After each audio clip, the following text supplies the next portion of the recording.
Hello नमस्कार दोस्तों, study point 9 पे आप सभी का हार्दिक स्वागत है। देखिए दोस्तों, आज है 22 अगस्त 2024 और प्रमुख देश विदेश की जो घटनाएं आधारित जो प्रतियोगी परीक्षा के अंदर पूछे जाने वाले क्वेश्चनों पे हम चर्चा करेंगे। जिसको मिलने वाला है अमेरिका देश ने इंडो पैसिफिक AIM 174 एक अत्यधिक लंबी दूरी की हवा से हवा मार करने वाली एक मिसाइल बनाई है। उसके बारे में हम डिटेल में चर्चा करेंगे और इसके बारे में हम चर्चा करेंगे कि चीन से अमेरिका किस प्रकार से आगे हैं और विश्व के अंदर अमेरिका किस प्रकार से महाशक्ति बनकर उभरा है। इसके अलावा वर्ल्ड हेल्थ ऑर्गेनाइजेशन WHO के द्वारा जो इमरजेंसी घोषित की गई है किसको लेके, मंकी पॉक्स को लेके, तो इसके बारे में हम डिटेल से चर्चा करेंगे। इसकी उत्पत्ति कहां से हुई है, इसके अलावा और कौन कौन से वायरस आने की संभावना है और कोरोना वायरस के बारे में भी चर्चा करेंगे।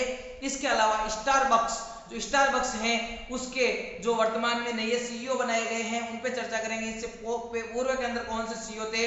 इसके अलावा जो 12 साल के अंदर एक बार फूल खिलने वाली प्रजाति, फूल की प्रजाति है नीलकुरिंजी, वो विलुप्त होने जा रही है। रेड डाटा बुक के अंदर उसको नाम दर्ज हो गया है, तो उस प्रजाति कहाँ पे पाई जाती है उसकी डिटेल में चर्चा करेंगे। इसके अलावा स्वतंत्रता दिवस पे जो CRPF है, सेंट्रल रिजर्व पुलिस फोर्स, उसको दिया गया है सर्वोच्च वीरता पुरस्कार, तो इसके बारे में भी चर्चा करेंगे। गृह मंत्रालय के अंदर कौन कौन सी फोर्स आती है उसकी भी चर्चा करेंगे और रक्षा मंत्रालय के अंदर कौन कौन सी फोर्स आती है उसके बारे में चर्चा करेंगे। इसके अलावा कामकाजी महिलाओं के लिए मासिक धर्म अवकाश घोषित करने वाला जो ओडिशा है वो तीसरा राज्य बना है, तो हम पहले राज्य और दूसरे राज्य के बारे में भी चर्चा करेंगे।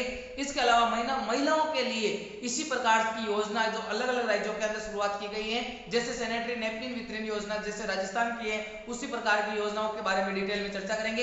इसके अलावा जो थाईलैंड के नए प्रधानमंत्री हैं उनके बारे में चर्चा करेंगे और उनसे पूरे जो प्रधानमंत्री थे उनको किस आरोप के अंदर हटाया गया है उसके बारे में भी चर्चा करेंगे। इसके अलावा 70वें जो राष्ट्रीय फिल्म फेस्टिवल हुए थे 2024 के अंदर, उसके अंदर सर्वश्रेष्ठ अभिनेता का पुरस्कार जो कांतारा मूवी के लिए ऋषभ शेट्टी को दिया गया है उसके बारे में। और इसके अलावा नेशनल फिल्म अवार्ड के अंदर जितने भी पुरस्कार होते हैं, बेस्ट डायरेक्टर का पुरस्कार, बेस्ट अभिनेत्री का पुरस्कार, बेस्ट म्यूजिक का पुरस्कार और बेस्ट मूवी का पुरस्कार, इन सभी के बारे में हम, बेस्ट निर्देशक का पुरस्कार, इस प्रकार के सभी पुरस्कार हैं उन पर चर्चा करेंगे। इसके अलावा मानसी पारेख और नित्या मेनन है उनको नेशनल फिल्म अवार्ड के अंदर जो 70वें में नेशनल फिल्म अवार्ड हुए थे उसके अंदर सर्वश्रेष्ठ अभिनेत्री का अवार्ड दिया गया है। इसी के अलावा जो अलेक्जेंडर जेवरेक है उनके द्वारा जो सीजन 50 के अंदर यहाँ पे पुरस्कार जीत लिया गया है उनके बारे में भी चर्चा करेंगे। तो इन सभी पे हम चर्चा करेंगे, तो बिना देरी किए आप सेशन को जल्दी से लाइक कीजिए, दोस्तों के साथ शेयर कीजिए और वीडियो के PDF के लिए हमारा टेलीग्राम चैनल ज्वाइन कीजिए। चलते हैं कंटिन्यू।